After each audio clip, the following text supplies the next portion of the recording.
Ahí donde estás, en la presencia del Rey,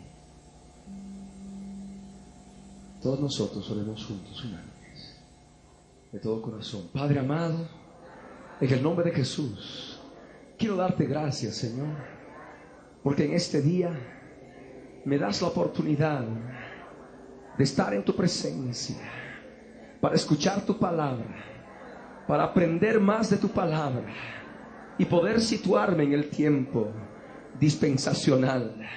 Señor amado, gracias te doy por librarme de confusión, de duda, de incertidumbre a través de tu palabra. Señor amado, quiero enaltecerte en este día. Ábreme aún el entendimiento, más de lo que ya lo has hecho, Señor, porque quiero recibir revelación directa de tu Espíritu Santo por la unción del Santo. Gracias te doy, Señor. Bendito seas por siempre. En el nombre de Jesús te exaltamos, poderoso Salvador. Amén. Amén. Ruego que abran sus Biblias en el libro de Esdras, capítulo 1, versos 1 al 4.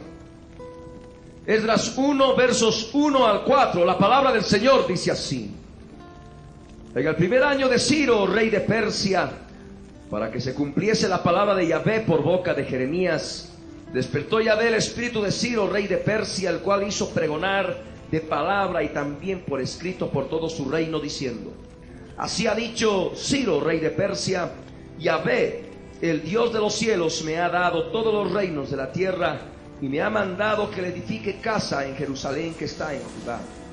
Quien haya entre vosotros de su pueblo, sea Dios con él, y suba a Jerusalén, que está en Judá, y edifique la casa a Yahvé, Dios de Israel. Él es el Dios, la cual está en Jerusalén. Y a todo el que haya quedado en cualquier lugar donde more, ayúdenle los hombres de su lugar con plata, oro, bienes y ganados, además de ofrendas voluntarias para la casa de Dios, la cual está en Jerusalén.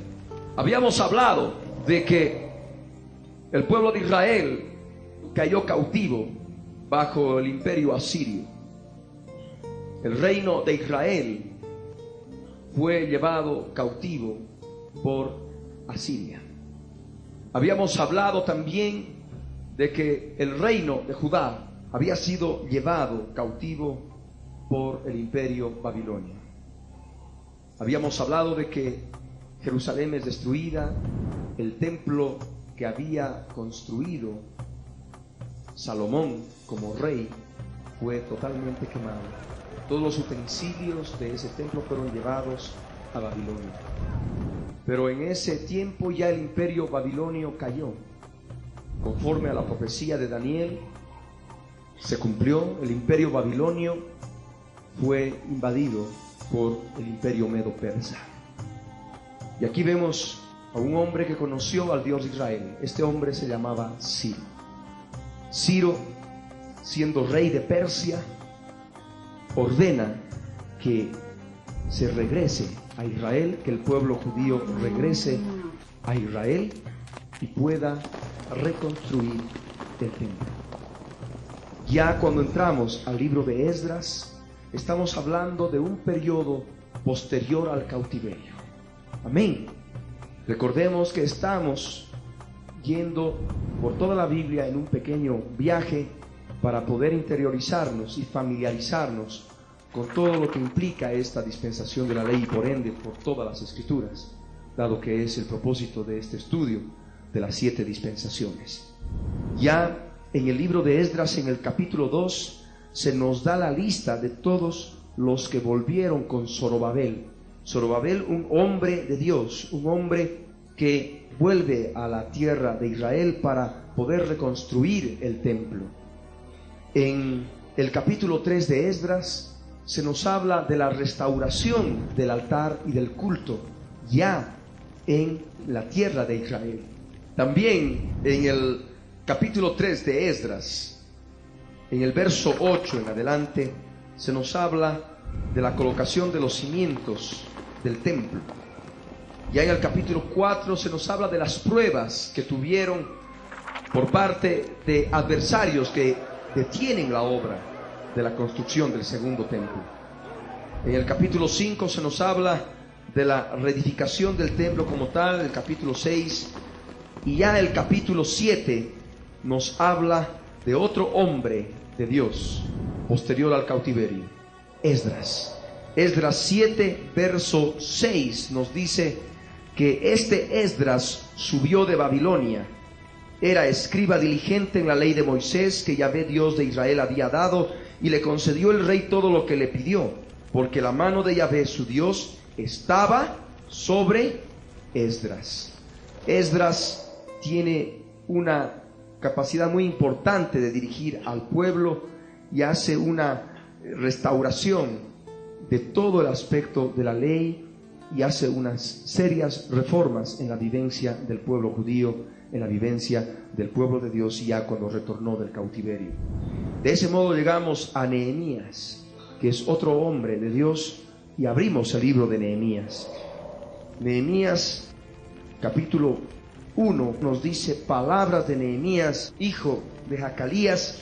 Aconteció en el mes de Quisleu, en el año 20, estando yo en Susa, capital del reino, que vino Hanani, uno de mis hermanos, con algunos varones de Judá, y les pregunté por los judíos que habían escapado, que habían quedado de la cautividad, y por Jerusalén.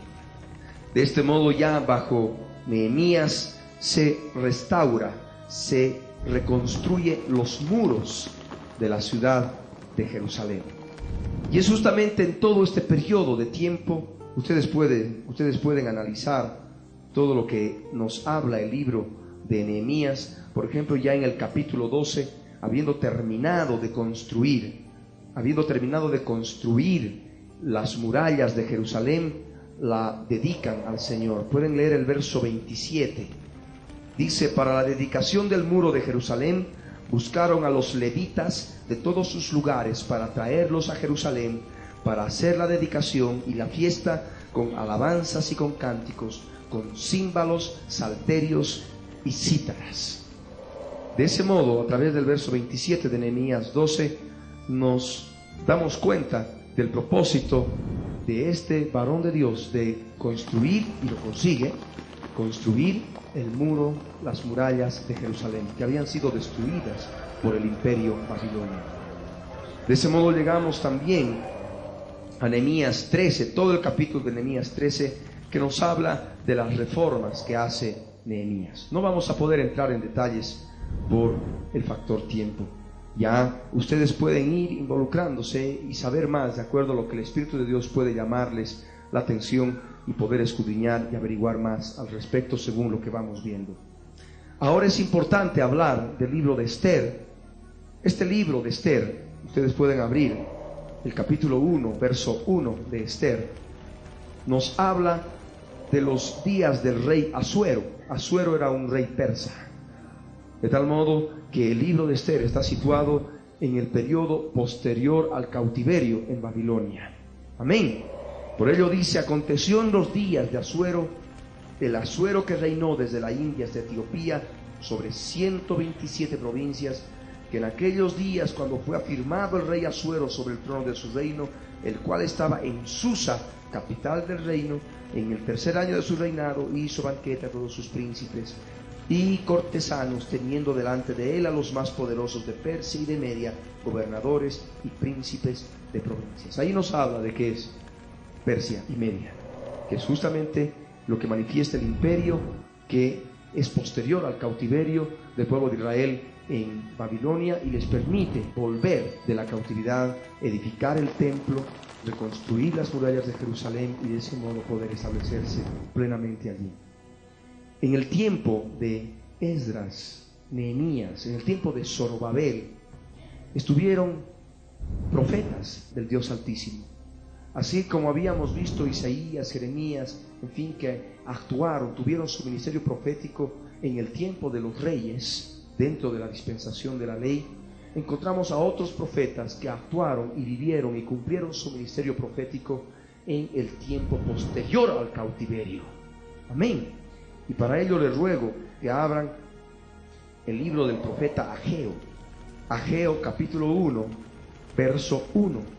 En el año segundo del rey Darío, en el mes sexto, en el primer día del mes, vino palabra de Yahvé por medio del profeta Ageo a Zorobabel, hijo de Salatiel, gobernador de Judá, y a Josué, hijo de Josadac, sumo sacerdote, diciendo: en este verso, en el verso 1, se nos manifiesta claramente que este profeta Ageo estuvo en los días de Zorobabel, ya posterior al cautiverio, conforme hemos podido identificarlos, y en los días del rey Darío, en el año segundo del rey Darío, que era un rey del imperio persa.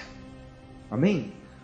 Este libro de Ageo es un libro profético que nos habla no solamente para aquellos días respecto de la edificación del templo, del segundo templo en aquellos días. Dios da la orden al pueblo judío para que edifique el segundo templo a través de la boca de Ageo, a través del profeta Ageo. Pero vemos en este libro profético precioso de 2 capítulos mucha enseñanza profética para estos últimos días, para la venida de Jesucristo, y es en relación a nosotros como templo del Dios viviente en esta dispensación de la gracia.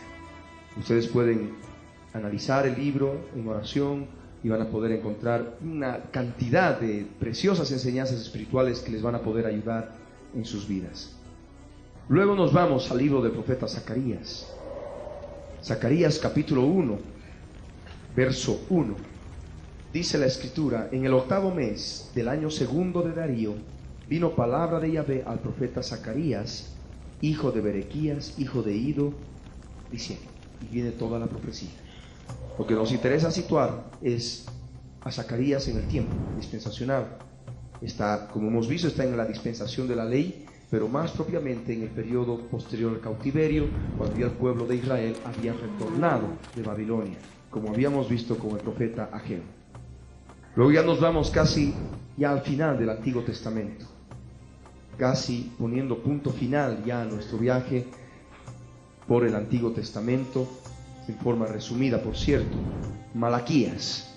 Este libro de Malaquías, específicamente no se sabe en qué fecha ha sido escrito, pero se cree que fue alrededor del año 425, es decir, cuando Nehemías estaba llegando a Jerusalén por segunda vez para poder terminar de construir las murallas.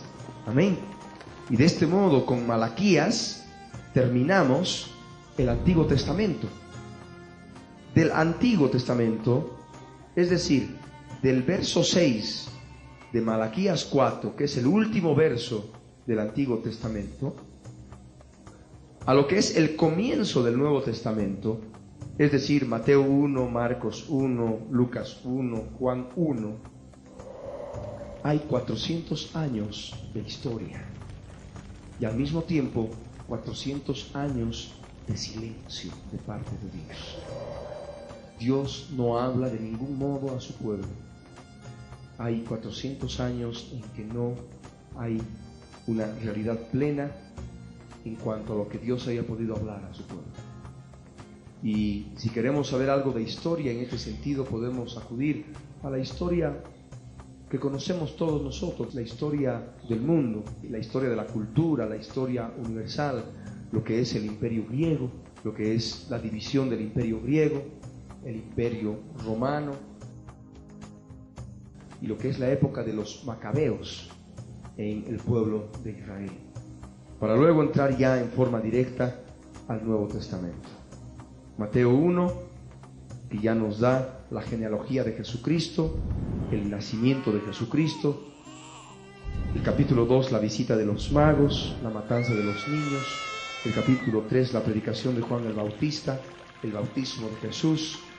Y así hasta terminar con cada uno de los evangelios hablando de la vida de Jesucristo y en relación a su pleno cumplimiento de la ley. Porque vino Jesús y cumplió la ley al pie de la letra. Pero eso no le impidió ya dar las enseñanzas que iban a regir a la humanidad después de la consumación de la obra en la cruz del Calvario. Lo que es ya las nuevas reglas de vida, normas de vida que iban a regir a la humanidad después de que acabe la dispensación de la ley. Amén. No entro más en detalles de los evangelios. Debo suponer que ustedes van a poder buscar más. Muchos ya lo han debido leer 1, 2 veces, 3 veces, otros tal vez ni una vez, pues ahora es el tiempo en que puedan escudriñar los evangelios. Amén. El tiempo no nos da para poder hacer un estudio, una armonía de los evangelios, por ejemplo, una relación completa de los 4 evangelios, analizando lo que es la vida de Jesús y en el sentido espiritual con nuestras vidas en Cristo. Ahora vamos a entrar a un punto que hemos estado analizando en cada dispensación, en el estudio de cada dispensación, lo que es la naturaleza de esta dispensación. Habíamos ya adelantado que esta dispensación es de carácter condicional, no es incondicional como la 4ª dispensación de la promesa, en que Dios solamente pone de su parte su fidelidad y nada más, y no exige al hombre nada a cambio, salvo confiar efectivamente en esas promesas, pero aún así Dios emite y establece un pacto perpetuo, un pacto eterno. Ahora entramos a esta dispensación de la ley y vemos de que es una dispensación condicional, condicionada. Si haces bien vas a ser bendecido, si haces mal vas a ser maldecido. Abran conmigo sus Biblias en Deuteronomio capítulo 28 versos 1 y 2. Nuevamente retrocedemos, nos vamos para atrás. Deuteronomio capítulo 28 verso 1 y 2. La Escritura dice: acontecerá que si oyeres atentamente la voz de Yahvé tu Dios, para guardar y poner por obra todos sus mandamientos que yo te prescribo hoy, también Yahvé tu Dios te exaltará sobre todas las naciones de la tierra, y vendrán sobre ti todas estas bendiciones y te alcanzarán si oyeres la voz de Yahvé tu Dios. Ahí está el condicional. Amén. Si haces bien vas a ser bendecido. Ahora abrimos el verso 15, que nos dice así: pero acontecerá, si no oyeres la voz de Yahvé tu Dios para procurar cumplir todos sus mandamientos y sus estatutos que yo te intimo hoy, que vendrán sobre ti todas estas maldades y te alcanzarán. Maldito serás tú en la ciudad y maldito en el campo. Maldita tu canasta y tu arteza de amasar. Palabra terrible. Amén.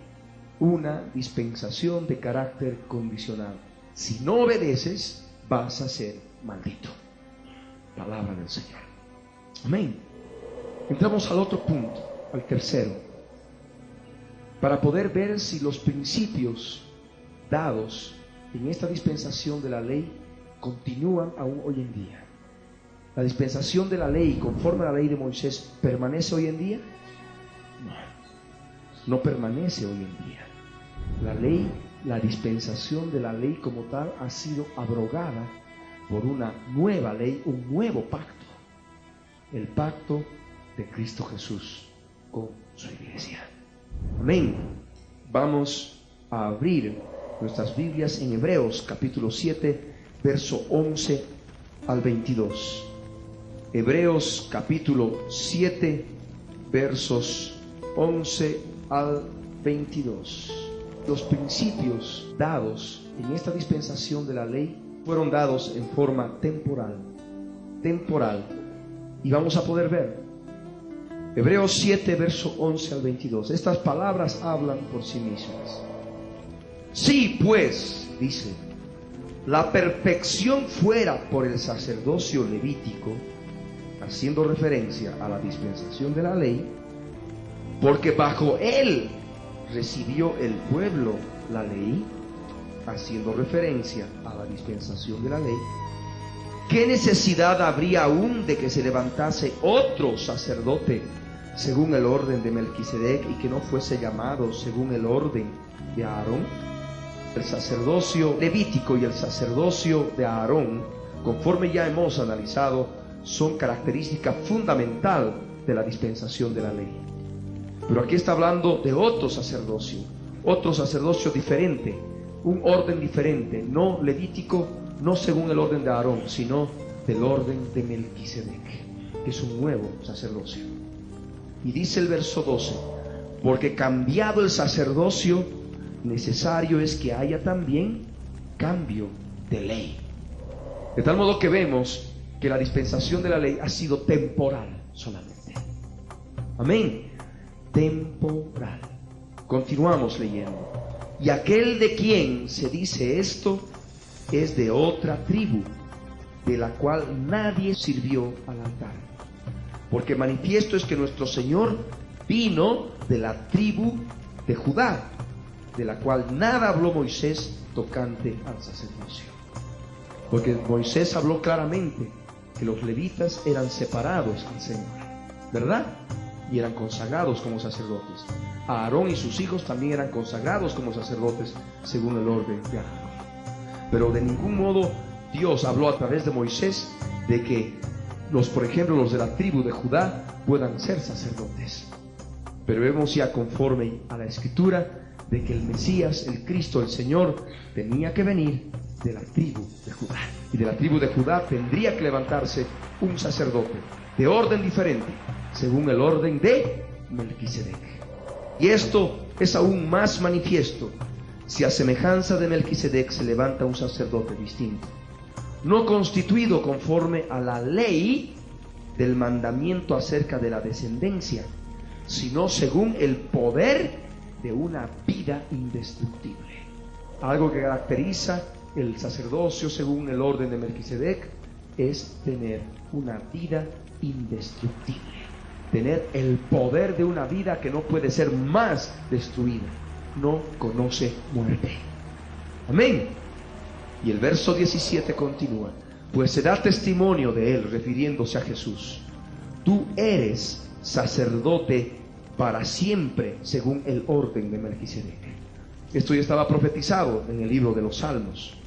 Queda pues abrogado, dice el verso 18, queda pues abrogado el mandamiento anterior a causa de su debilidad e ineficacia, pues nada perfeccionó la ley. Ahí está. Aquí la Escritura dice que la ley no perfecciona nada. Amén. La ley no perfeccionó nada. Y nosotros, conforme dice el verso 19, hemos sido introducidos en una mejor esperanza por la cual nos acercamos a Dios. Y esto, dice el verso 20 en adelante, no fue hecho sin juramento, porque los otros ciertamente sin juramento fueron hechos sacerdotes, pero este con el juramento del que le dijo: juró el Señor y no se arrepentirá, tú eres sacerdote para siempre, eterno, según el orden de Melquisedec. Eso está escrito en el libro de los Salmos. El verso 22 añade: por tanto, Jesús es hecho fiador de un mejor pacto. Amén. De este modo nos damos cuenta que esta dispensación es de carácter temporal. Abramos la palabra en Hebreos capítulo 8, versos 1 al 6. Entonces, ¿de qué modo nosotros podemos recibir bendición a través de todos los preceptos y principios dados dentro de la dispensación de la ley? Hebreos 8, versos 1 al 6. La palabra de Dios dice así: ahora bien, el punto principal de lo que venimos diciendo es que tenemos tal sumo sacerdote, refiriéndose a Jesús, el orden de Melquisedec, el cual se sentó a la diestra del trono de la majestad en los cielos, ministro del santuario y de aquel verdadero tabernáculo que levantó el Señor y no el hombre. Porque todo sumo sacerdote está constituido para presentar ofrendas y sacrificios, por lo cual es necesario que también éste tenga algo que ofrecer.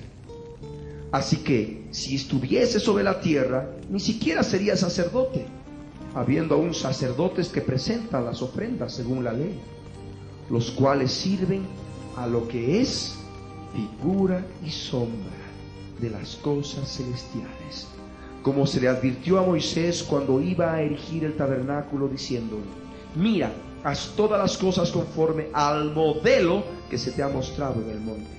Pero ahora tanto mejor ministerio es el suyo, cuanto es mediador de un mejor pacto establecido sobre mejores promesas.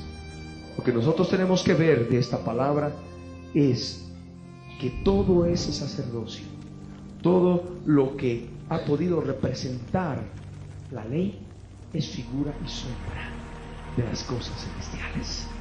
Amén. Es figura y sombra de las cosas espirituales.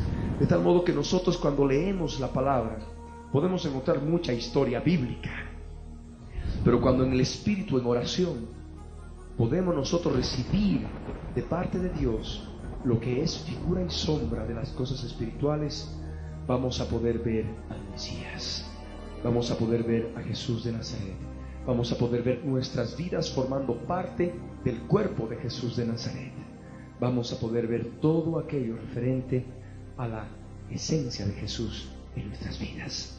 Amén.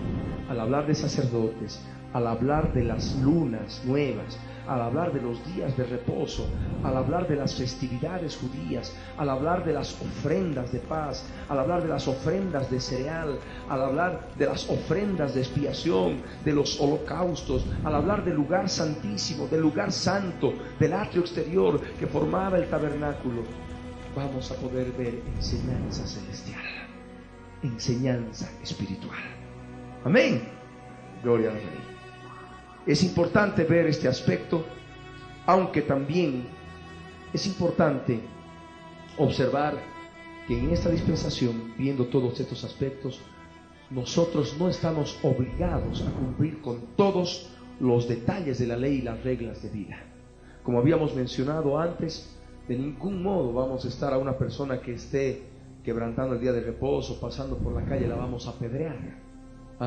No vamos a entrar de ningún modo en detalles de la ley y las reglas de vida. O de pronto, si queremos agarrar y pensar de que el tabernáculo de David tiene que ser reedificado, y ahora en este tiempo, en esta dispensación de la gracia, y estar ahí conforme a toda la cantidad de enseñanzas literales, específicas del tabernáculo, ¿no? Esto es importante comprender, porque el tabernáculo ha de ser reedificado, y eso podemos ver aquí en la palabra, después de la venida de Cristo. Hechos 15, versos 14 al 16. Y dice la palabra del Señor: Simón ha contado cómo Dios visitó por primera vez a los gentiles para tomar de ellos pueblo para su nombre. Y es justamente después de lo que es la venida de Cristo, la muerte en la cruz del Calvario, Dios ha visitado por primera vez a los gentiles. Dios nos ha visitado por primera vez a nosotros siendo gentiles, y en medio de los gentiles Él nos ha tomado como parte de su pueblo, un pueblo para su nombre. Y aquí está hablando en el verso 14 de lo que es la gracia. Amén. La gracia que ha revelado el misterio de Cristo, que Dios no es solamente para los judíos, sino también para los gentiles. Amén. Mediante el Evangelio de Jesucristo, nosotros hemos podido llegar al conocimiento de Dios. Y el verso 15 dice: y con esto concuerdan las palabras de los profetas, como está escrito: después de esto volveré y reedificaré el tabernáculo de David que está caído, y repararé sus ruinas y lo volveré a levantar. Después de que el Señor ha visitado por primera vez a los gentiles, después de que ya el Señor se ha manifestado a los gentiles y ha tomado un pueblo para su nombre, el Señor promete en el verso 16: después de esto volveré. Amén.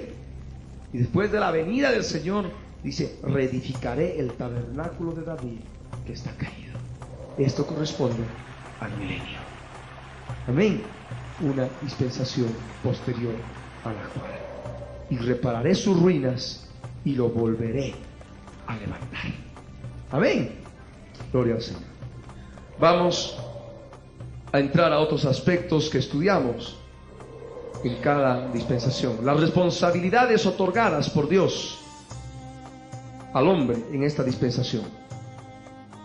Conforme ya hemos estudiado, Dios da responsabilidades al hombre, al género humano, a través de Moisés, y a través de Moisés al pueblo de Israel. Si bien el pueblo de Israel fue el específico responsable de cumplir estas ordenanzas, pero el pueblo de Israel, al fin y al cabo, forma parte del género humano. Amén. Y a través de esta dispensación Dios manifiesta al género humano aspectos importantes de la ley. Conforme vamos a ir viendo más adelante que por medio de la ley, de la dispensación de la ley, vino el conocimiento claro del pecado. Y esto no es solamente para Israel, es para todos, para todo el género humano. De tal modo que el día del juicio ante el gran trono blanco, nadie pueda autojustificarse. Amén. Porque Dios habrá demostrado de que Él es justo. Amén. Y dice la Escritura que toda boca se cerrará. Amén. Gloria a Dios. Vamos a abrir Éxodo 19, verso 3. Y Moisés subió a Dios, y Yahvé lo llamó desde el monte Sinaí, diciendo: así dirás a la casa de Jacob, y anunciarás a los hijos de Israel. De ese modo, ya en los capítulos siguientes, Dios manifiesta un conjunto de leyes, que podemos resumir en 3 tipos de leyes. Amén. Leyes claras, mandamientos, expresando la plena voluntad de Dios en cuanto al comportamiento personal del hombre en relación con Dios y en relación a su prójimo, a su semejante. Éxodo 20 nos habla al respecto. Vamos a leer Éxodo 20, versos 1 al 17. Y habló Dios todas estas palabras diciendo: yo soy Yahvé tu Dios, que te saqué de la tierra de Egipto, de casa de servidumbre. No tendrás dioses ajenos delante de mí. No te harás imagen ni ninguna semejanza de lo que esté arriba en el cielo, ni abajo en la tierra, ni en las aguas debajo de la tierra. No te inclinarás a ellas ni las honrarás, porque yo soy Yahvé tu Dios, fuerte, celoso, que visito la maldad de los padres sobre los hijos hasta la 3ª y 4ª generación de los que me aborrecen, y hago misericordia a millares, a los que me aman y guardan mis mandamientos. Ahí va el primero y el segundo mandamiento de los 10. Para muchos, inclusive que nos ven a través de la televisión, podrán decir: pero ese segundo mandamiento que dice no te harás imagen ni ninguna semejanza, a mí no me lo enseñaron en la escuela, a mí no me lo enseñaron en el colegio. Y debo decirle que a mí tampoco, y a muchas de estas vidas, y muchos de los que están viendo en sus casas, nunca nos han enseñado este mandamiento, de que Dios habla en forma clara que no debemos hacernos imagen ni escultura alguna y postrarnos delante de ellas. Dios habló en forma clara a su pueblo, y esto todavía permanece en este tiempo en el sentido de nuestra relación con Dios. Jesús manifestó y dijo: amarás al Señor tu Dios por sobre todas las cosas. Si yo amo a Dios, no voy a tener dioses ajenos delante de mí. Si yo amo a Dios, no me voy a hacer esculturas ni imagen alguna, porque Pablo mismo lo corrobora en el Nuevo Testamento. Juan también lo corrobora en el Nuevo Testamento, que Dios de ningún modo permite que se lo represente por efigie, por escultura alguna, porque Jesús mismo lo manifestó: Dios es espíritu. Amén.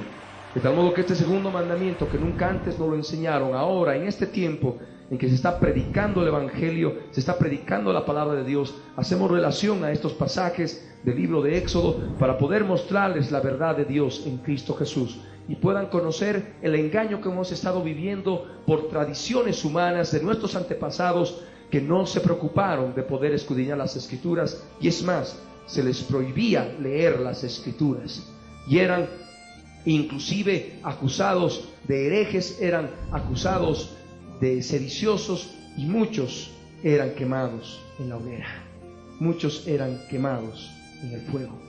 Tenemos a Juan Hus y tenemos a tantos otros hombres de Dios que pudieron denunciar la verdad de la palabra de Dios en su tiempo.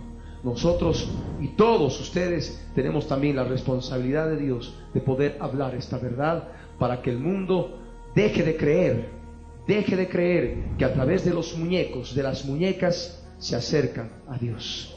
Por eso la Escritura dice: siendo pues linaje de Dios, no debemos pensar que la divinidad sea semejante a oro o plata, o escultura de arte, o imaginación de hombres. Pero Dios, habiendo pasado por alto los pecados pasados, ahora manda a todos los hombres en todo lugar que se arrepientan. Y es justamente de la idolatría, porque Dios no puede ser representado por la imaginación de un buen pintor de un buen artista, de un buen escultor, de un buen orfebre, de un buen yesero, de un buen ingeniero que hacen estructuras enormes de cemento y hormigón armado.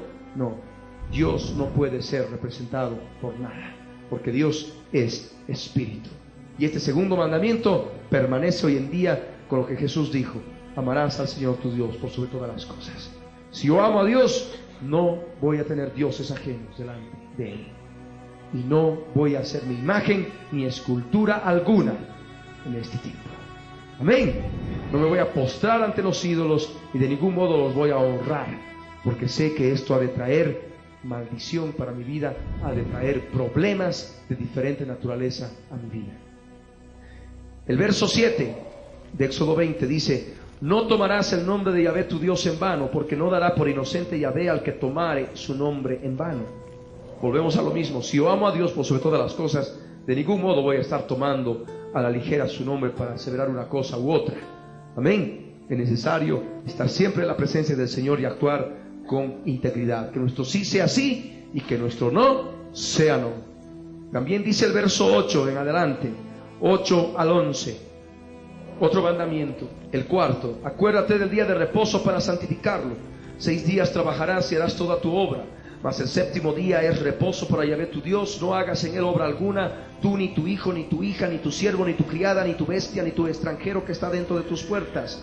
Porque en 6 días hizo Yahvé los cielos y la tierra, el mar y todas las cosas que en ellos hay, y reposó en el séptimo día. Por tanto, Yahvé bendijo el día de reposo y lo santificó. Pero ya en la venida de Jesús, Él se declara como el Señor del día de reposo. Y Él quebrantaba el día de reposo. Sus discípulos quebrantaban el día de reposo, porque Él vino a instaurar una dispensación diferente en este sentido. Amén. Porque Él es el reposo. Cuando nosotros nos acercamos a Cristo, no vamos a esperar un día para tener reposo y estar descansando nuestro cuerpo. Ahora nosotros tenemos reposo en el Señor las 24 horas al día, 365 días al año, y en el alma, en el espíritu, estamos en la presencia del Señor. Y ese es el reposo que Él nos ha dado, de tal modo que no necesitamos estar supeditados a este aspecto de la ley de Moisés. Hay otro aspecto. En el verso 12, el quinto mandamiento dice: honra a tu padre y a tu madre, para que tus días se alarguen en la tierra que Yahvé tu Dios te da. Esto, conforme hemos podido leer en la epístola del apóstol Pablo a los Efesios, en el capítulo 6, es un principio que permanece. Jesús dijo: amarás a tu prójimo como a ti mismo. Un segundo mandamiento. Y ahí tengo al papá y a la mamá. Un prójimo. Debo aprender a honrar a mi papá y a mi mamá, y amarlos y honrarlos. Ahí se resume toda la ley. Amén. Gloria al Rey. Y dice el verso 13: no matarás. Jesús añadió: cualquiera que se enoje contra su hermano, en fin, y hace todo la relación que le dice fatuo, en fin, será culpable ante el concilio. Jesús manifiesta este aspecto más fuerte de lo que es la ley. Y se cumple la palabra: amarás a tu prójimo como a ti mismo. El verso 14 dice: no cometerás adulterio. Jesús manifiesta que no solamente es con fornicación el adulterio, sino aquel que ve a una mujer con sus ojos y la codicia en su corazón, ya ha cometido adulterio en su corazón. Si yo amo a mi prójimo, no lo voy a matar.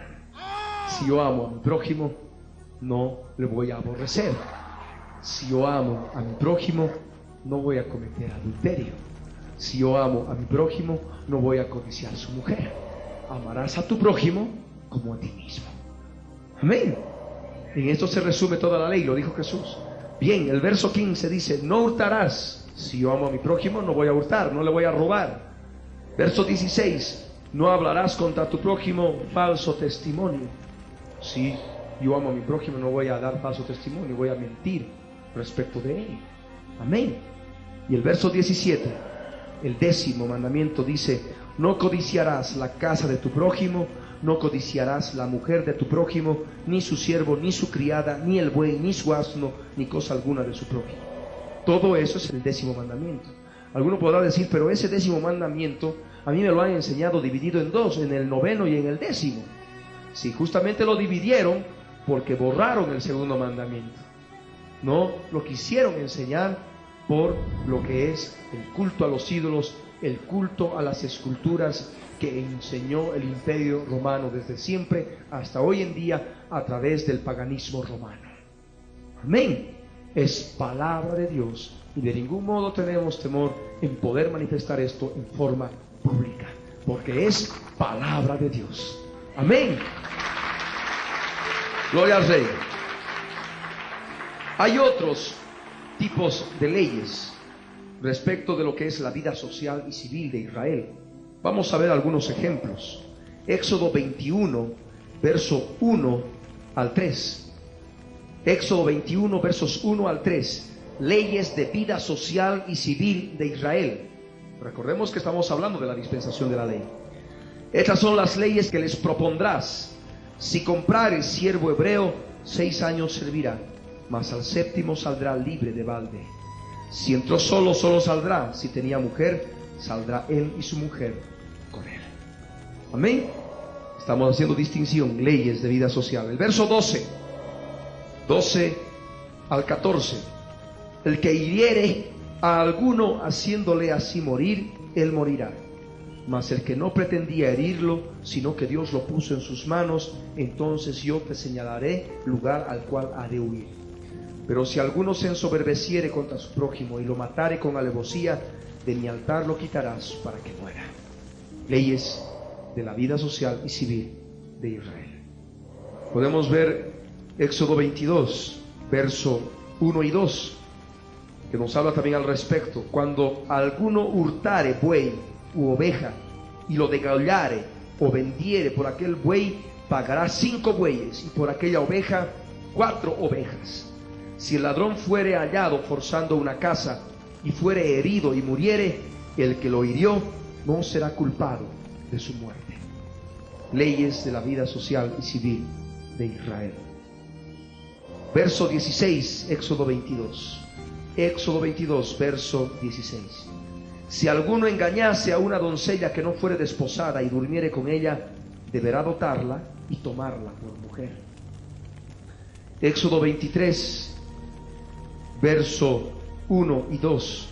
No admitirás falso rumor, no te concertarás con el impío para ser testigo falso, no seguirás a los muchos para hacer mal, ni responderás en litigio inclinándote a los más para hacer agravios. Amén. Y de ese modo podemos ir a otro tipo de ordenanzas, ya no referentes a la vida social y civil de Israel, sino a la vida religiosa de Israel.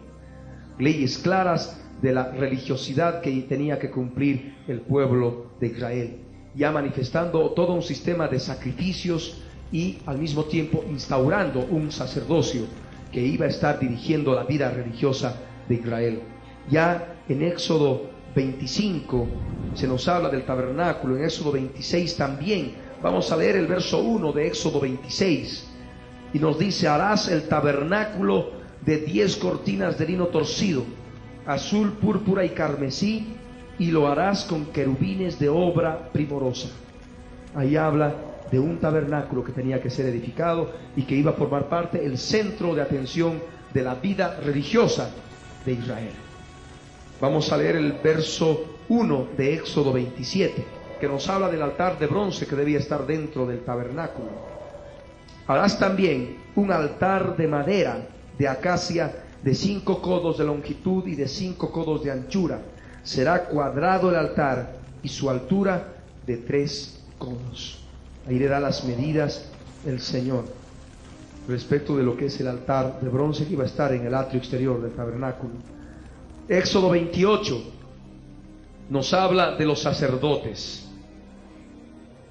leyes de los sacerdotes y sus vestiduras. El verso 1 y 2 dice: harás llegar delante de ti a Aarón tu hermano y a sus hijos consigo de entre los hijos de Israel, para que sean mis sacerdotes, a Aarón y a Nadab, a Abiú, Eleazar e Itamar, hijos de Aarón.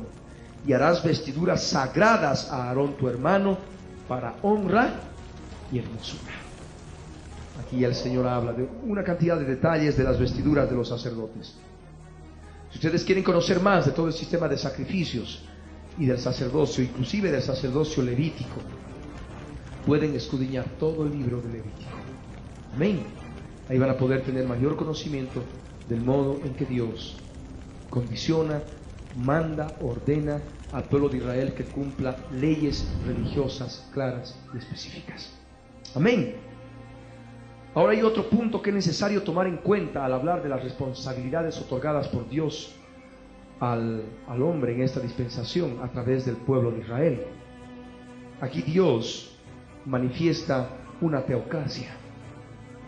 Una teocracia significa que Dios mismo es el que gobierna.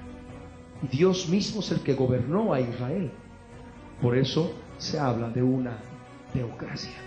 Pero recordemos lo que habíamos leído en la sesión pasada, que ya cuando Samuel, uno de los últimos jueces, viendo que sus hijos estaban portándose muy mal, el pueblo de Israel pide rey. Y Dios dice: no te han desechado a ti, sino a mí me han desechado. Y de ese modo se instaura otra forma de gobierno, ya no una teocracia, sino una monarquía. Amén. Y aún así Dios establece leyes de esa monarquía en su voluntad, en su misericordia para con el pueblo de Israel, conforme a lo que vamos a ver más adelante, para preservar la nación y no sea destruida. Amén. Entramos al quinto punto de nuestro estudio en esta dispensación de la ley: el fracaso humano. En esta dispensación podemos encontrar, ustedes pueden leer, desde el momento que sale el pueblo de Israel de Egipto, ¿no?, hasta momento antes de la muerte de Jesús en la cruz del Calvario, hay fracaso humano. Nos podríamos llevar meses hablando del fracaso humano solamente. Simplemente estamos dando ahora, a través de algunos ejemplos que vamos a ver más adelante, simplemente bases para que todos ustedes puedan, ya al escudriñar la palabra, identificar claramente los fracasos humanos que se dan en esta dispensación de la ley. Amén. En el tiempo de los reyes se da fracaso. En el tiempo de Moisés se da fracaso. Moisés mismo fracasa, por eso no entra a la tierra prometida. El pueblo de Israel está vagando en el desierto 40 años. ¿Recuerdan? Josué también, con el pueblo de Israel, tiene fracaso. Podemos recordar a Acán. ¿Qué ocurre con Acán? Que él había guardado un manto babilónico muy bueno, muchas cosas que él codició de las ciudades, de una de las ciudades de la tierra prometida, algo que Dios había prohibido, y de ese modo consiguen derrota, muchos aspectos que ustedes pueden ir hallando a lo largo de toda la escritura. Primer libro de Samuel, capítulo 8, verso 7, que pone fin al periodo de los jueces y para entrar a la monarquía, un fracaso de parte del hombre. Y dijo Yahvé a Samuel: oye la voz del pueblo en todo lo que te digan, porque no te han desechado a ti, sino a mí me han desechado para que no reine sobre ellos. O sea, aquí vemos un fracaso. El pueblo ya no quiere que Dios reine sobre ellos, sino sencillamente ellos quieren un rey humano como las demás naciones. Recordemos que las demás naciones ya estaban bajo el gobierno humano, ya desde Babel, ya se lo conoce al primer rey, a Nimrod, ¿verdad?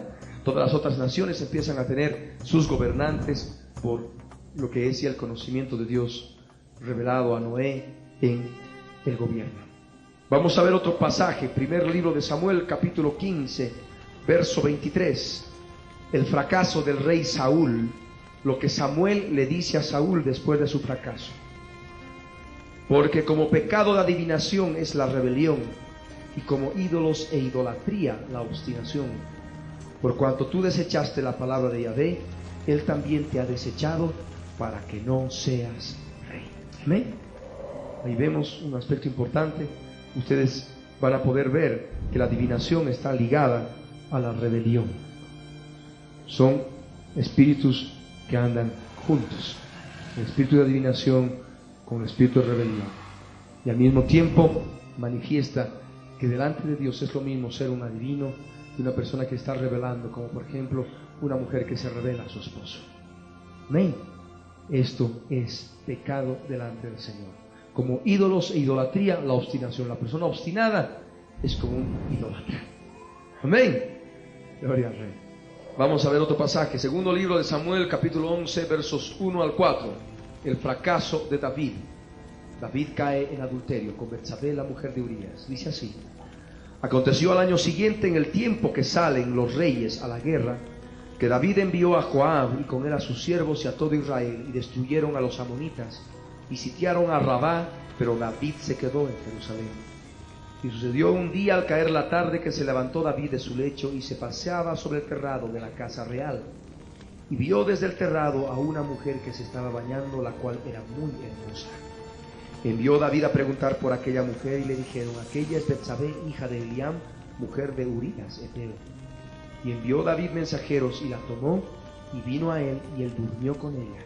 Luego ella se purificó de su inmundicia, y se volvió a su casa. Vemos que David, el rey David, fracasa. Amén. No cumple la ley.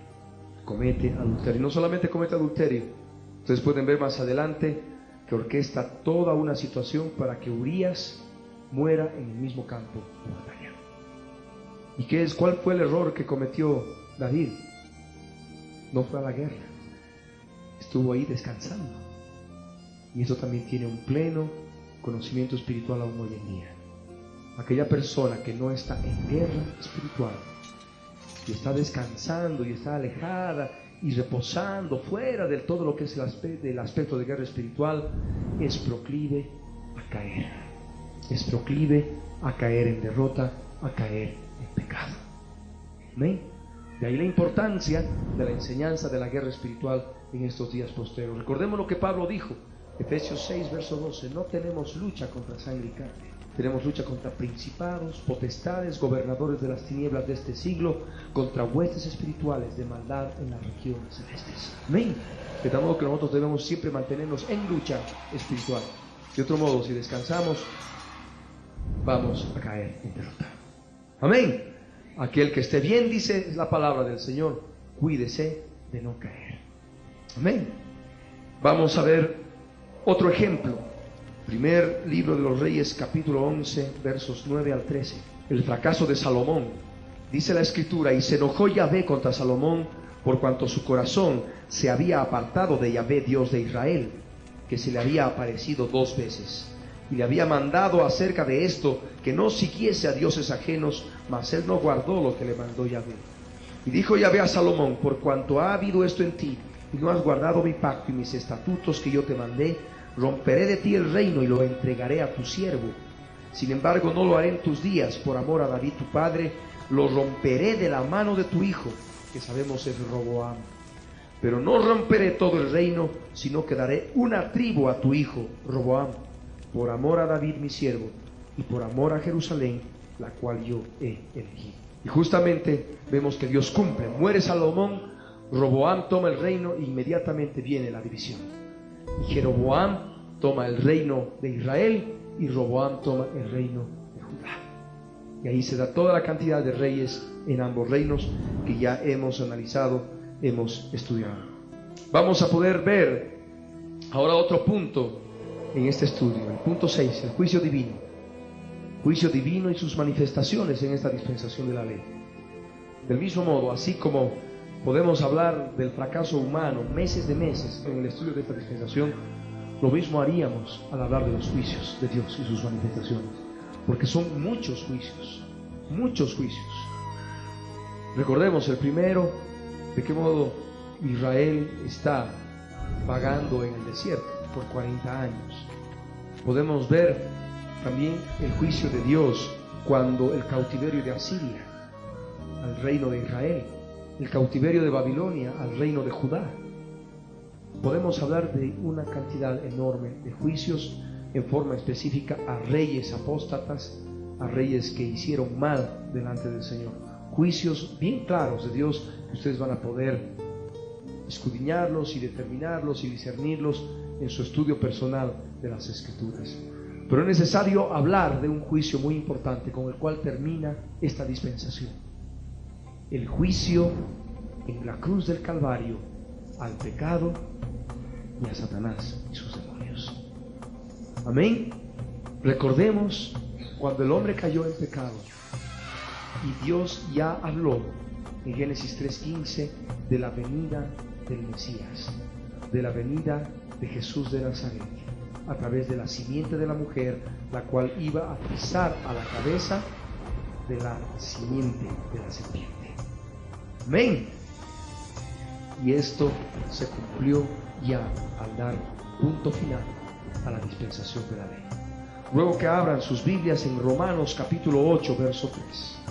Dice: porque lo que era imposible para la ley, por cuanto era débil por la carne, Dios, enviando a su Hijo en semejanza de carne de pecado, y a causa del pecado, condenó al pecado en la carne. Y es lo que ocurrió. Por la ley era imposible que el hombre cambie, porque por la carne el hombre es débil y no podía poder cumplir la ley.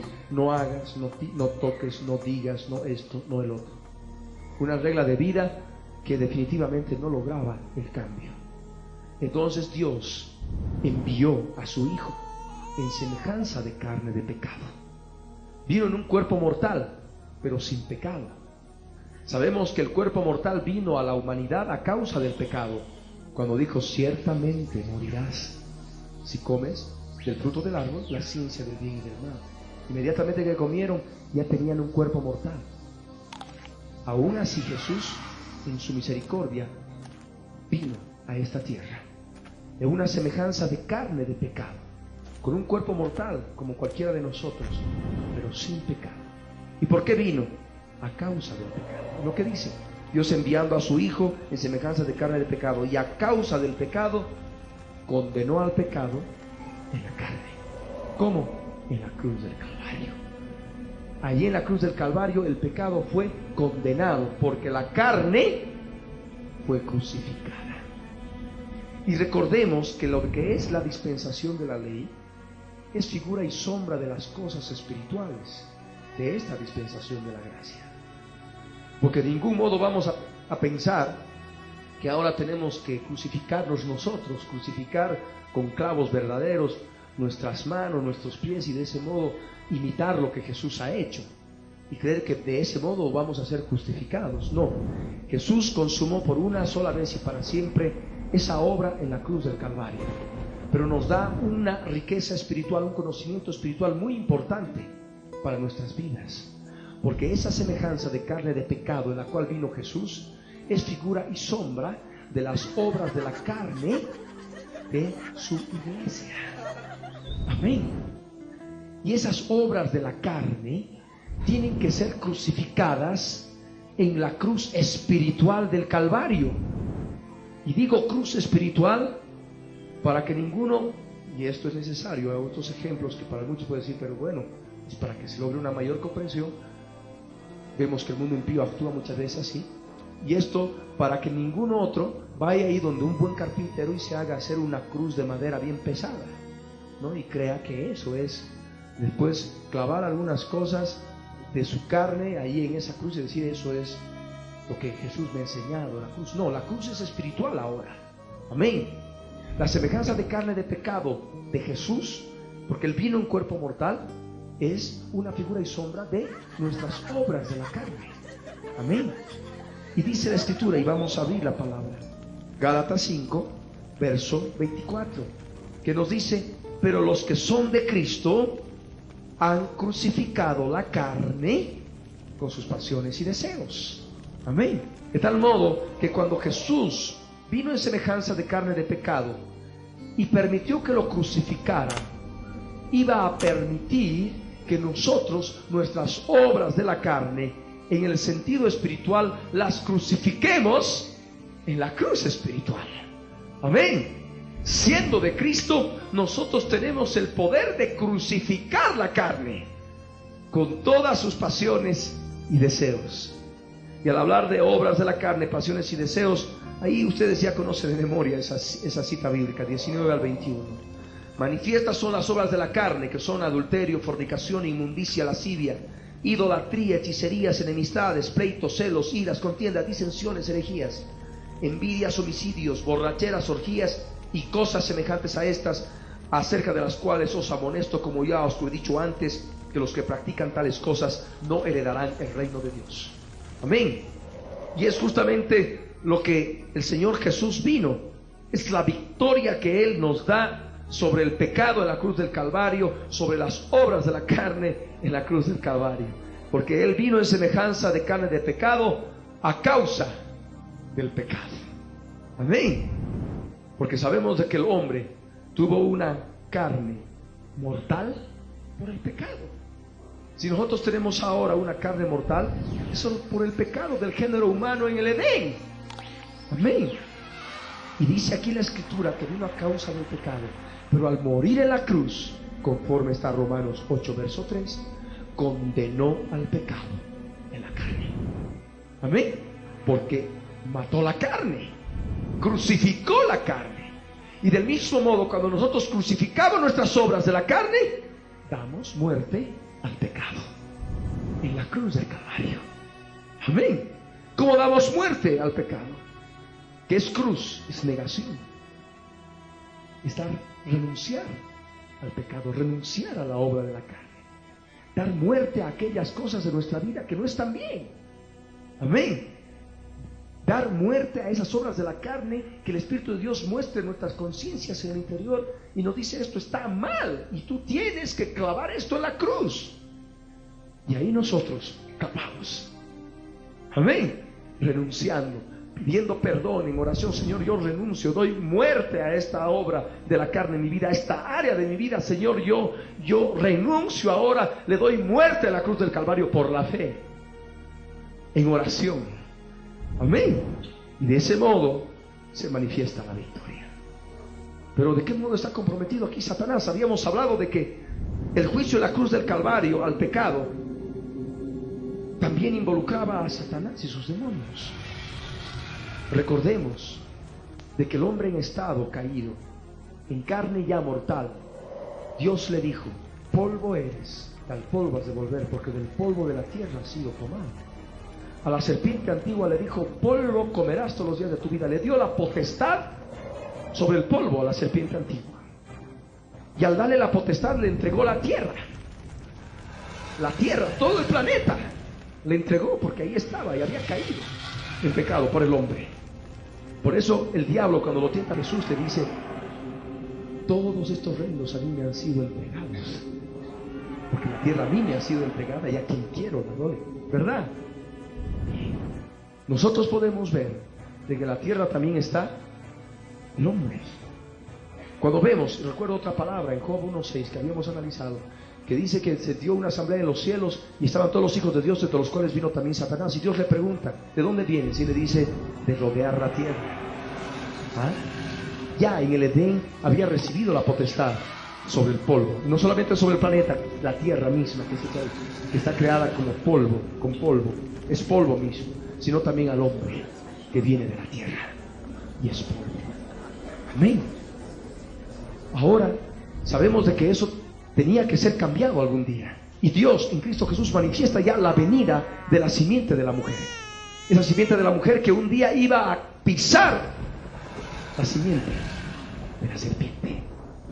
Y nosotros ya vemos que tenía que suceder esto en la cruz del Calvario. Amén. Jesús no solamente vino a condenar al pecado en la cruz del Calvario, sino a vencer a Satanás y sus demonios. Abran conmigo sus Biblias en Hebreos capítulo 2, verso 14 y 15. Dice la palabra del Señor: así que, por cuanto los hijos participaron de carne y sangre, Él, Jesús de Nazaret, también participó de lo mismo, para destruir por medio de la muerte al que tenía el imperio de la muerte, esto es, al diablo, y librar a todos los que por el temor de la muerte estaban durante toda la vida sujetos a servidumbre. Amén. El diablo, la primera mentira que le dijo a la mujer: no moriréis, ¿verdad? Ahí estaba el engaño, porque sabía que iba a haber muerte y iban a estar sujetos a él, que tenía el imperio de la muerte. ¿Se dan cuenta? El engaño del enemigo. Pero ahora Jesús vino. Jesús viene en un cuerpo mortal, en un cuerpo de muerte, de carne y sangre, como todos los otros seres humanos de naturaleza caída, pero sin pecado. ¿Ah? Con un cuerpo mortal, pero sin pecado. Y dice la Escritura que vino para destruir por medio de la muerte al que tenía el imperio de la muerte. Porque Jesús condenó el pecado en la carne. Y sabemos por la palabra que resucitó y venció a la muerte. Y al vencer a la muerte, no solamente venció al pecado, sino que venció a Satanás, al diablo que tenía el imperio de la muerte. Amén. Y de ese modo nos libró a todos los que por el temor de la muerte estábamos durante toda la vida sujetos a servidumbre.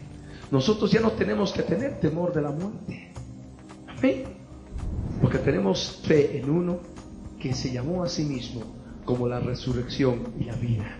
El que cree en Él, aunque esté muerto, vivirá. Amén.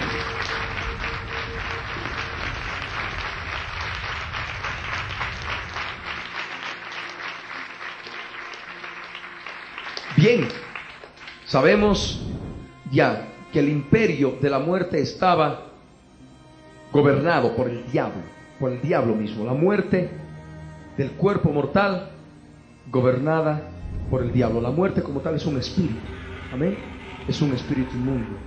Ustedes pueden ver en Apocalipsis 6 el jinete, el cuarto jinete que lo monta, su nombre es Muerte. Ese caballo, es un animal espiritual demoníaco, y el jinete que lo monta también es un espíritu inmundo, y la Escritura dice que se llama Muerte. Y el espíritu de muerte, conforme ya podemos ver en este tiempo, es una fuerza espiritual demoníaca que ocurre en la persona, que cuando muere se separa el espíritu y el alma del cuerpo. Y justamente la separación del espíritu y el alma del cuerpo es producto de una fuerza espiritual, la muerte, que separa y rompe esa ligazón que hay, y el cuerpo queda muerto. Amén. Viene el espíritu de muerte. Para ser más claros, está la persona ahí en el lecho, en cualquier lugar, o el accidente, y el cuerpo está allí. Cuando el espíritu de muerte ha operado, el espíritu y el alma humanos se desprenden, se rompen, se salen del cuerpo, y es producto de la actuación, de la actividad del espíritu de muerte. Y la palabra dice que el póster enemigo que será vencido es la muerte. Nosotros no tenemos enemigos de sangre y carne, lo sabemos. Tenemos enemigos espirituales, y la muerte es un enemigo espiritual. Amén. Es una hueste espiritual, es un espíritu inmundo contra el cual nosotros tenemos lucha, pero sabemos que ya Jesús ha consumado la obra en la cruz del Calvario, y aunque estemos muertos, vamos a vivir. Amén. Porque vamos a resucitar. Así como Jesús murió y resucitó, así también traerá Dios con Jesús a los que durmieron en Él. Amén. Gloria a Dios. Bien, ahora hemos hablado de la carne, hemos hablado de las obras de la carne en el sentido espiritual, la semejanza de carne de pecado de Jesús, la relación con las obras de la carne, la victoria de Jesús sobre el diablo que tenía el imperio de la muerte al permitir que el cuerpo mortal vuelva a vivir, resucite en un cuerpo glorificado que no conozca más muerte. ¿Y qué ocurre? Hemos hablado de espíritus inmundos también. Hemos hablado de una victoria y manifestando una relación entre el pecado y Satanás y sus demonios. La muerte que entró al mundo por el pecado, Satanás teniendo el imperio de la muerte por el pecado.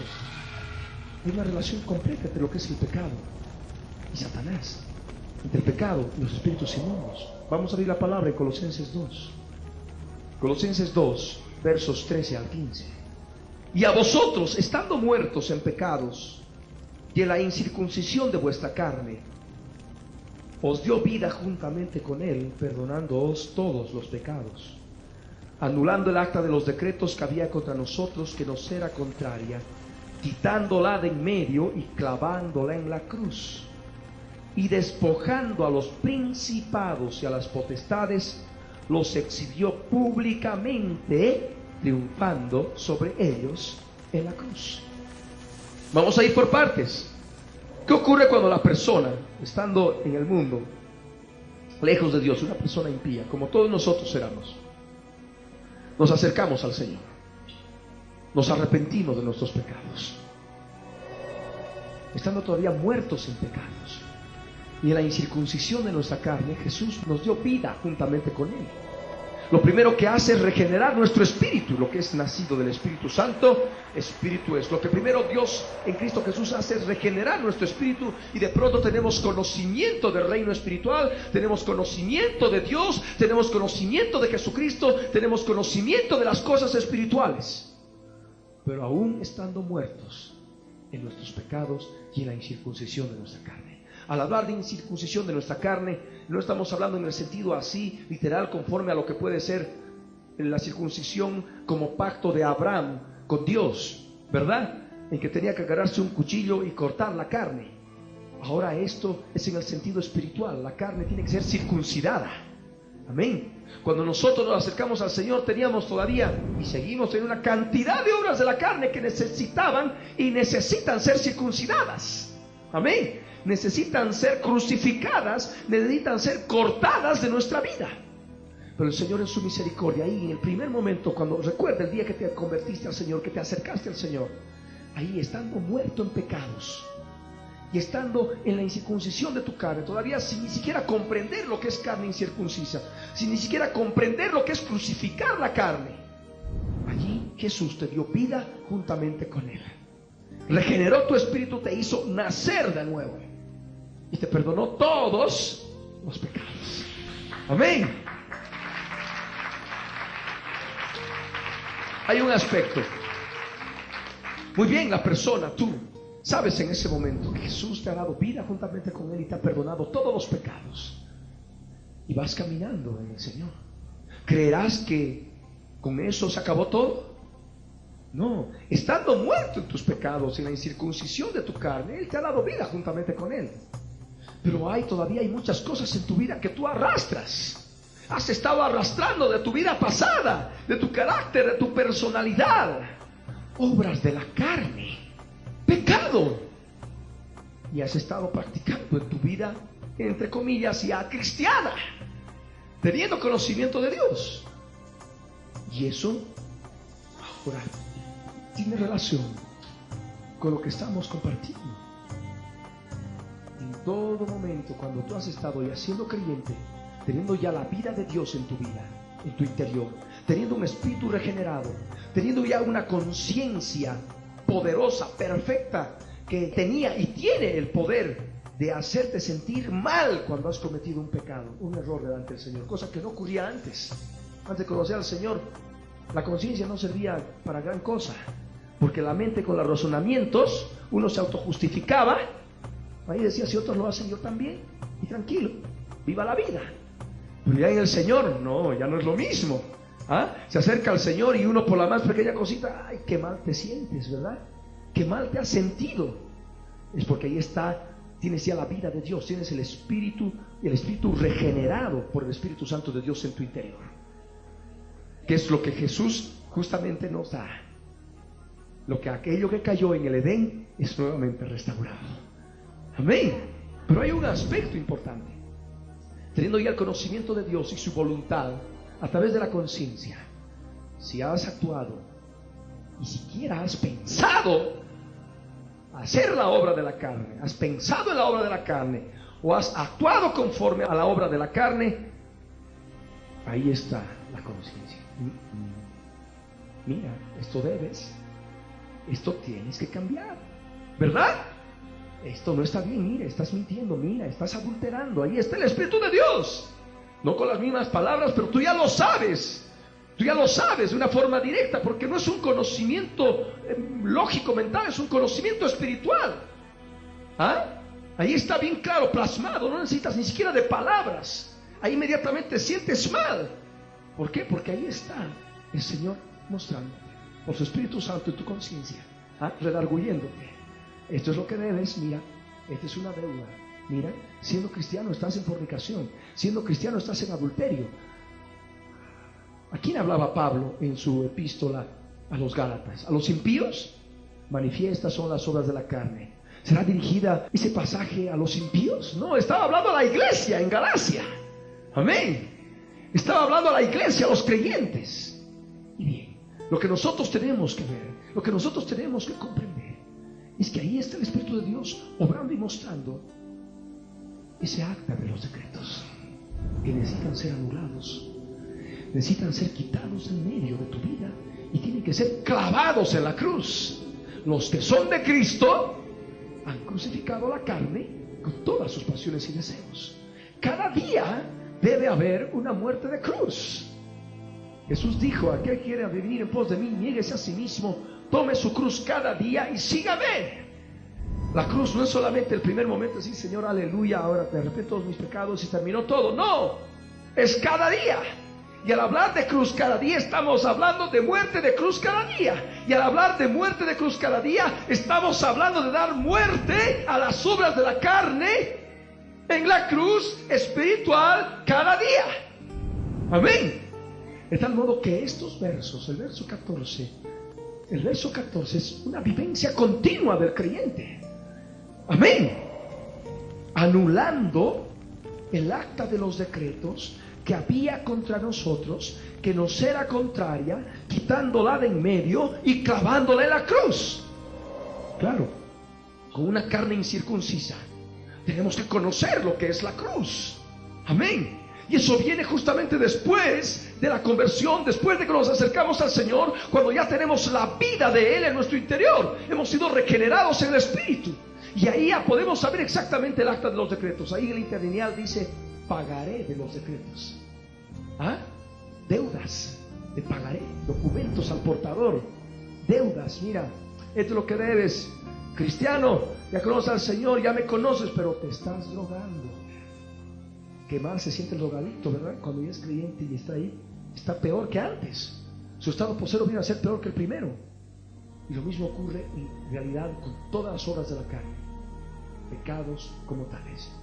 Estos, ¿qué es lo que el Señor dice? Necesitan ser anulados de tu vida. Amén. Ya tienes que circuncidar la carne. En el momento que te acepté y te di vida, tu carne era incircuncisa. Estabas muerto en tus pecados. Te perdoné todos los pecados. Sí, yo te perdoné todos los pecados allí en la cruz del Calvario. Allí pagué el precio. Utiliza el precio que pagué. Utiliza la sangre que derramé en la cruz del Calvario. Amén. Y crucifica las obras de la carne para que puedas limpiar tus pecados. Amén. De ahí, anulando el acta de los decretos que había contra nosotros. Sí, porque es contrario a nosotros en nuestra vida, que nos era contraria, quitándola de en medio y clavándola en la cruz. Eso está en pasado. Y cada vida, en cada área de tu vida, en cada obra de la carne de tu vida, este verso siempre tiene que estar en pasado. Esta obra de la carne llamada tal me era contraria, ha sido quitada de en medio y he clavado en la cruz. Amén. Y esto es un sentido, un gerundio, anulando. Es en forma constante, anulando el acta de los decretos. Amén. Ahí está, crucificando las obras de la carne, circuncidando la carne con la cruz del Calvario en el sentido espiritual. ¿Qué sucede después? El verso 15. Lee el verso 15. Y despojando a los principados y a las potestades, los exhibió públicamente, triunfando sobre ellos en la cruz. Y es lo que ocurre cuando tú decides crucificar las obras de la carne, cuando tú decides renunciar al pecado, renunciar a la obra de la carne en forma específica. Los principados y potestades que se alimentan de las obras de la carne, que se alimentan de la carne que viene del polvo de la tierra, de lo cual ellos se alimentan. Los principados y potestades son despojados de su poder. Amén. Y son exhibidos públicamente, son echados fuera en el nombre de Jesús, porque Jesús ya pagó el precio en la cruz del Calvario. Y despojando a los principados y a las potestades demoníacas, los exhibió públicamente, triunfando sobre ellos en la cruz. De ese modo nosotros experimentamos el triunfo que Jesús consumó la cruz del Calvario sobre el pecado y sobre las huestes espirituales que gobiernan al ser humano a través del pecado. La Escritura dice: el mundo entero está bajo el maligno. ¿Ah? El maligno está gobernando el mundo a través de la mente, las emociones y la voluntad de los seres humanos. Segunda de Corintios 4:4 nos habla de que Satanás actúa en la mente de los seres humanos. El Dios de este siglo cegó el entendimiento. Dice, el entendimiento, que es la mente del alma. ¿Ah? Y es justamente el modo en que el maligno gobierna al mundo. Donde hay una mente sin Cristo, hay una mente contaminada. Hay una mente contaminada espiritualmente. Porque la mente es una región celeste. ¿Ah? Es una región espiritual. Y estos entes espirituales se mueven en las regiones espirituales: mente, emociones y voluntad. Amén. Los homicidios, ¿cómo? Podemos escuchar claramente qué ocurrió. Bueno, ahí estaba la obra de la carne, el homicidio como tal. Pero ¿quién estaba operando de por medio? Un espíritu de homicidio. ¿Te das cuenta? Por ello muchas veces van a encontrar a personas que han cometido eso y dicen: no sé qué me ha pasado, no sé dónde he sacado esa fuerza, pero lo hice, y lloran. En algunos casos, otros ni siquiera se arrepienten y están ahí dispuestos a meter el cuchillo a quien sea, dentro de las cárceles o fuera de la cárcel, ¿verdad? Ahí está el maligno gobernando a través del mal, de la maldad de las personas. Huestes espirituales de maldad en las regiones espirituales, en las regiones celestes. Amén. Nosotros ya comprendiendo esta realidad, lo que es la semejanza de carne de pecado de Jesús, como figura y sombra de nuestras obras de la carne, lo que es la crucifixión de la carne de Jesús, con la crucifixión, el renunciamiento de nuestras obras de la carne, tomando por la fe la obra que Jesús consumó en la cruz del Calvario, podemos conseguir victoria completa sobre Satanás y sus demonios, y por ende contra el pecado. Amén. Ahí de ese modo encontramos libertad plena en Cristo Jesús.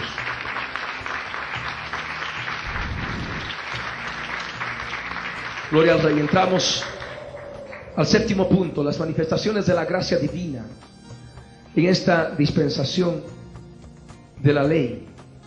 La gracia divina y sus manifestaciones. Dios es un Dios misericordioso, lleno de gracia.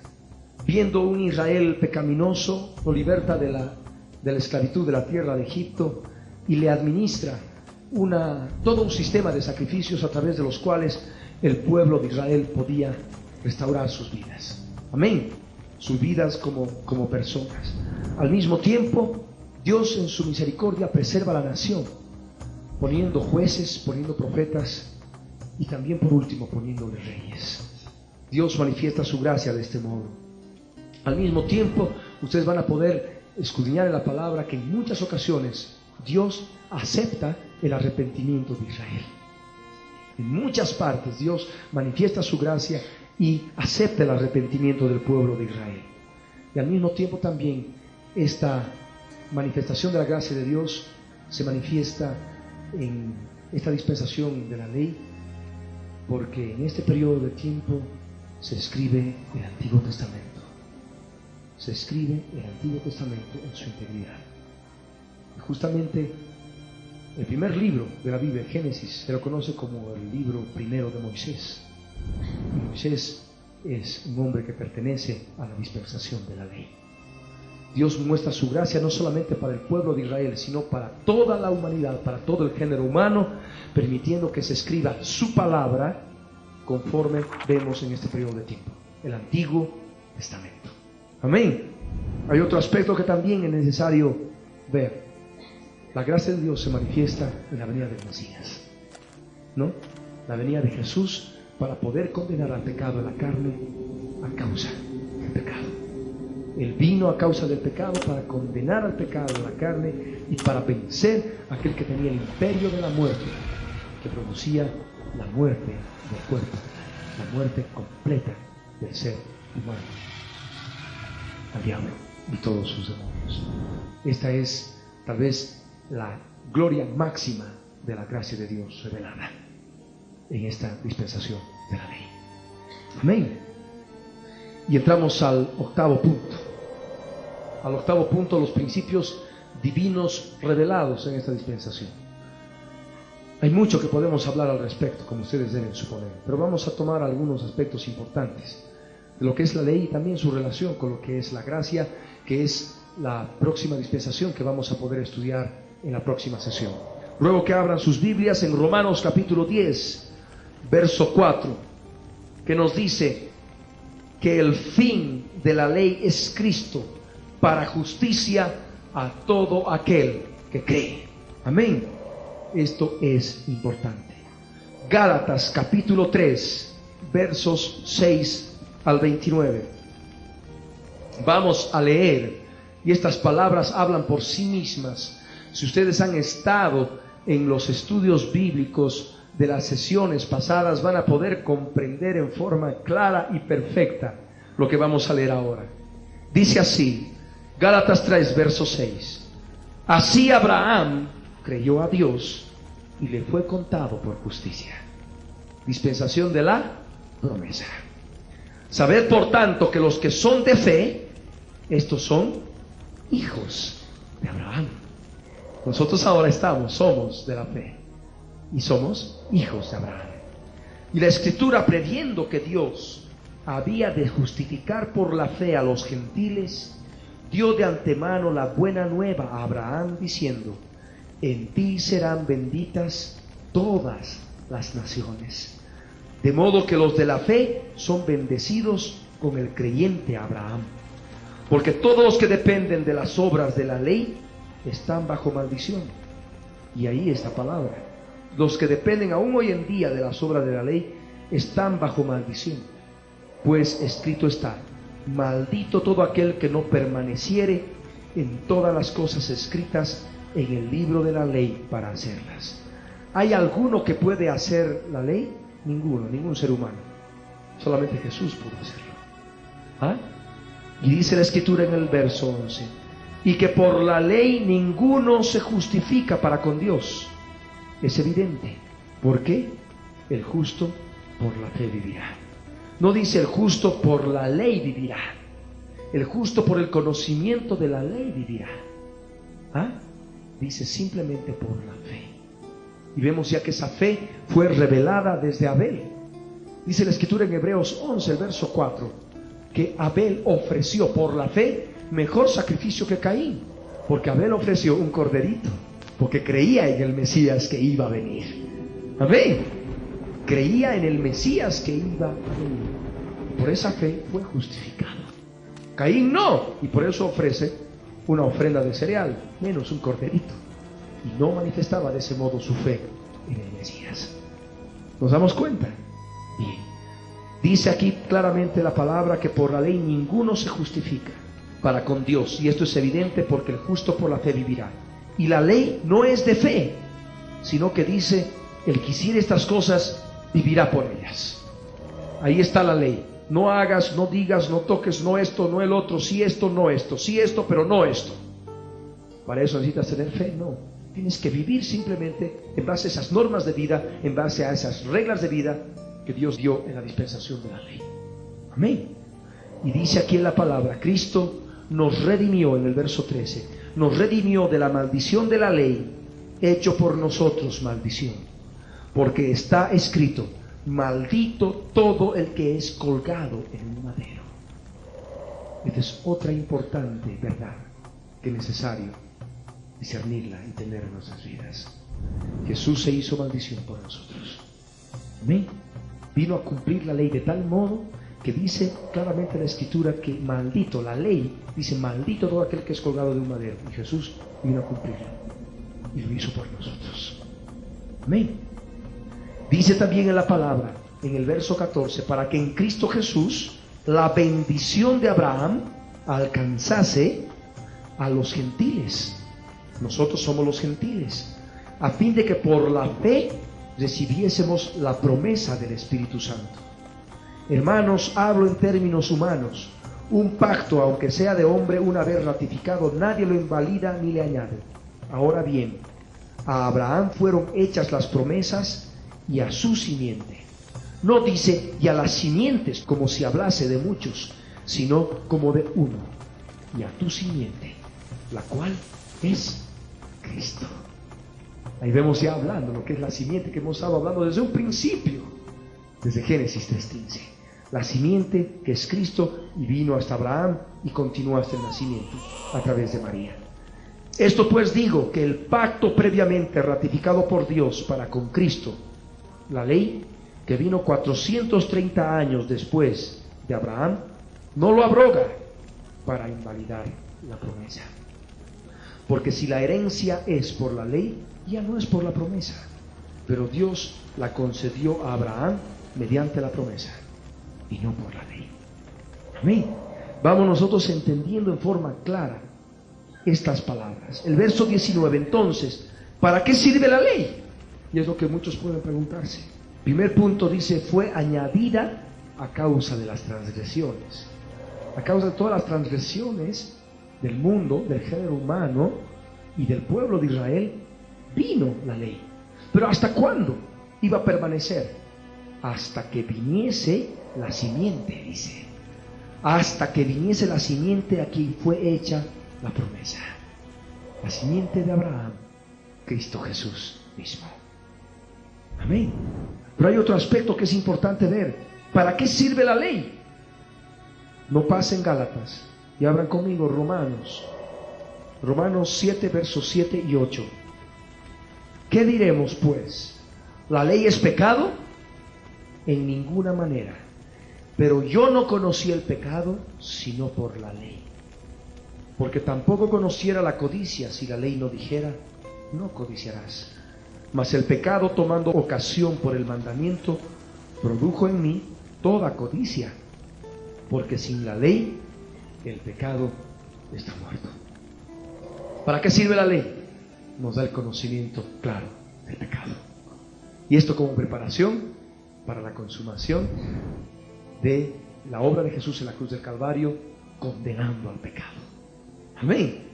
Volvemos a Gálatas 3, el verso 20 en adelante. Y el mediador no lo es de uno solo, pero Dios es uno.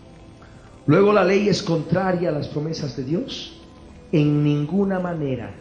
Porque si la ley dada pudiera vivificar, la justicia fuera verdaderamente por la ley.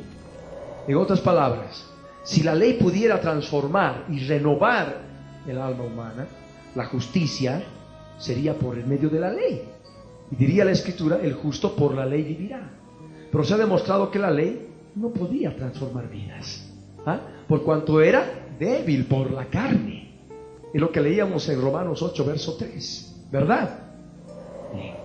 Mas la Escritura, dice el verso 22, lo encerró todo bajo pecado, para que la promesa que es por la fe en Jesucristo fuese dada a los creyentes.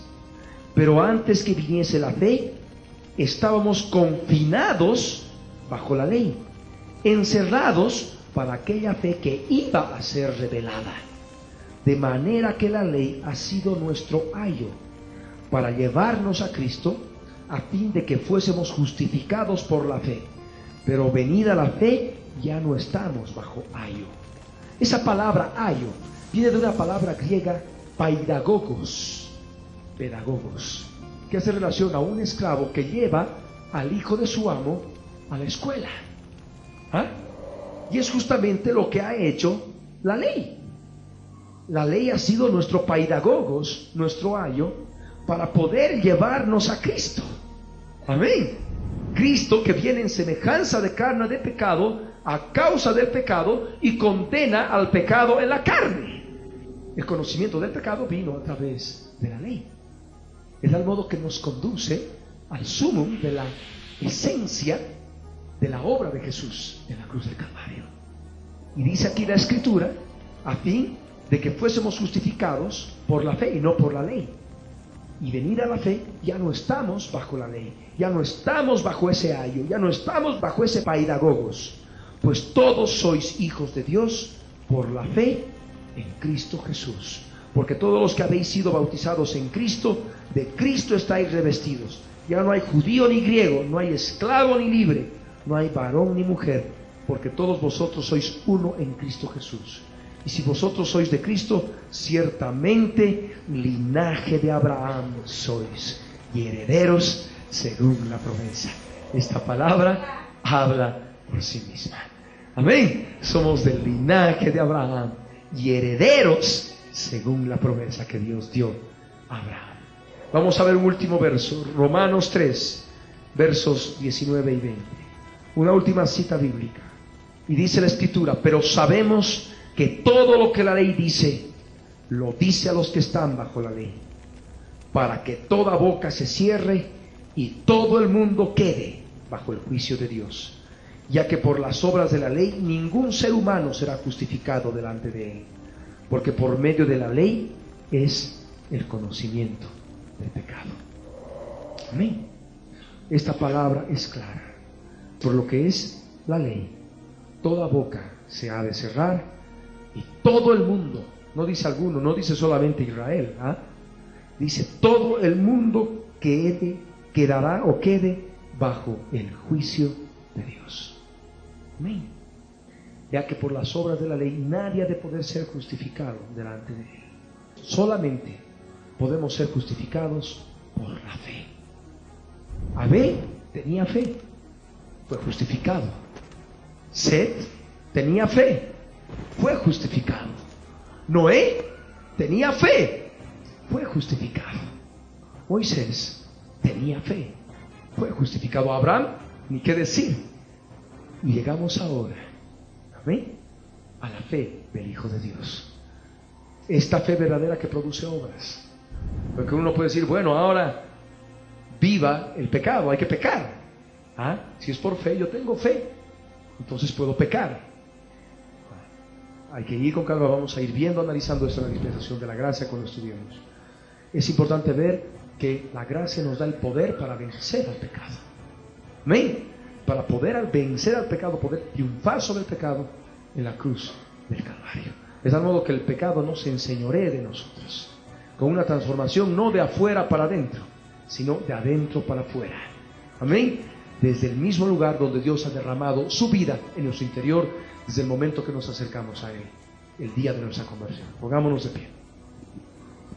De este modo hemos podido terminar este estudio sobre la quinta dispensación, la dispensación de la ley. Mañana estudiamos la dispensación de la gracia. Amén. Y acabando todo este estudio, ustedes ya van a tener una visión global de toda la Escritura y van a poder hacer estudios bíblicos personales, escudriñar por su parte o comprender todas las prédicas y estudios y mensajes que van a poder escuchar y tomar siempre este concepto dispensacional para ver si está ligado, situado claramente en las Escrituras. Amén. Gloria al Rey. Ahí donde estás, hermano, cierra tus ojos, inclina tu rostro. Oremos al Señor de todo corazón en voz alta. Padre amado, queremos darte gracias, Señor, en el nombre de Jesús de Nazaret, porque en este día has permitido, Señor, revelarnos tu palabra, darnos comprensión y entendimiento de tu palabra. Señor amado, queremos bendecirte, queremos exaltarte, queremos glorificarte, Señor, porque tú eres el Dios de Israel. Queremos alabarte por la obra de Jesús en la cruz del Calvario. Señor amado, quiero darte gracias, porque estando muerto en mis pecados y en la incircuncisión de mi carne, sin tener conocimiento de lo que es circuncidar la carne, sin tener conocimiento de lo que es estar muerto en pecados y lo que es circuncidar mis obras de la carne con la cruz del Calvario, tú me has dado vida, Señor, juntamente contigo, perdonándome todos mis pecados. Señor amado, quiero darte gracias por crucificar esa semejanza de carne de pecado en la cruz del Calvario, que me permite ahora, Señor, ir anulando el acta de los decretos que me es contraria, que sea quitado de en medio y clavado en la cruz. Quiero darte gracias, Señor, por el poder y la victoria que me has dado al poder ahora crucificar las obras de la carne que aún hay en mi vida, teniendo tu verdad. Señor amado, quiero darte gracias por la victoria sobre la serpiente antigua, la victoria sobre el diablo que tenía el imperio de la muerte. Quiero darte gracias, Señor, por la victoria que nos diste por sobre las huestes demoníacas, los principados, las potestades, los gobernadores de las tinieblas. Señor, quiero darte gracias por darme el poder de echarlos fuera y exhibirlos públicamente cuando he crucificado mis obras de la carne. Quiero darte gracias, Señor, por haberme dado el triunfo sobre mi vida espiritual en la cruz del Calvario hace casi 2000 años. Gracias, Señor, por perdonarme todos los pecados. Y en esa fe, Señor, me muevo en victoria, en lucha espiritual, guerreando y limpiándome de toda contaminación de carne y de espíritu, perfeccionando la santidad en el temor tuyo, en el temor de Dios. Gracias, Señor. Gracias te damos, Padre, por tu bondad y por tu misericordia. Enséñame más de tu gracia, enséñame más de tu poder. Ábreme aún más el entendimiento para estos 2 estudios, 2 dispensaciones que aún nos falta estudiar. Gracias, Señor. Bendito seas en el nombre de Jesús. Amén. Amén. Alaba al Señor. Aplaude al Rey con todo tu corazón. Démosle gracias al Señor. Démosle gracias al Rey.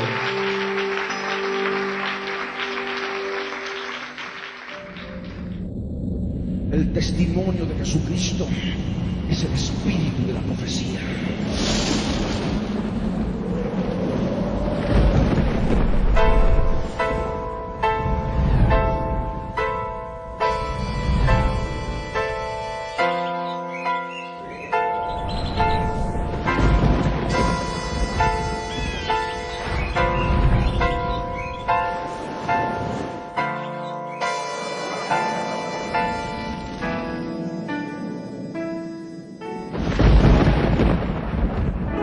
Libro del Verbo, hoy precedió la historia de toda la humanidad y se escribió siguiendo su voluntad todas las cosas que habían de suceder. Y cuando Él vuelva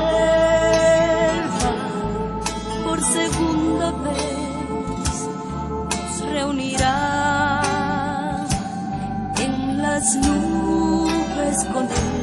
La Biblia es, eternamente será, y su palabra por siempre perdurará. Dios dispersos Israel, nuevo existir de una nación, monte de Sión, Jerusalén, pactos de paz proclaman ya, el tercer templo construirán y el anticristo reinará. Jesús lo vencerá en la batalla de Armagedón. Hoy todo el mundo busca mezcla, ecumenismo, alianzas, pactos, confederaciones. La Biblia nos profetizó, todo está escrito para que nosotros prediquemos lo que fue, lo que es, lo que será, lo que fue, lo que es, lo que vendrá.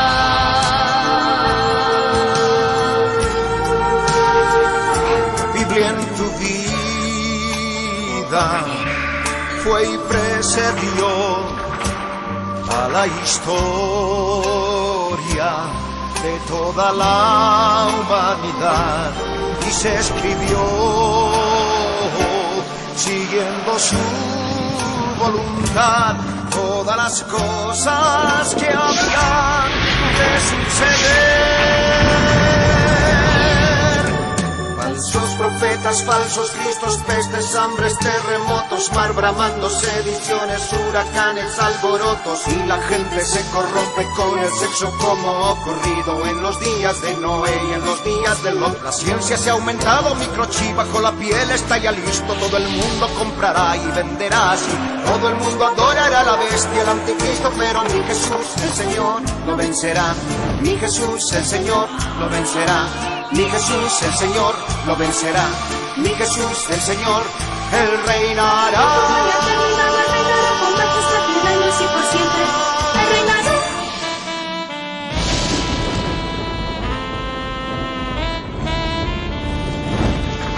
Cristo viene. La Red presentó La Biblia en tu vida.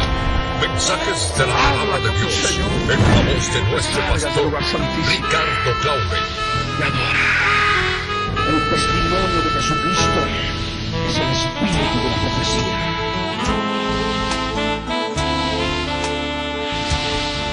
Para que su iglesia se prepare para testimonio a las naciones.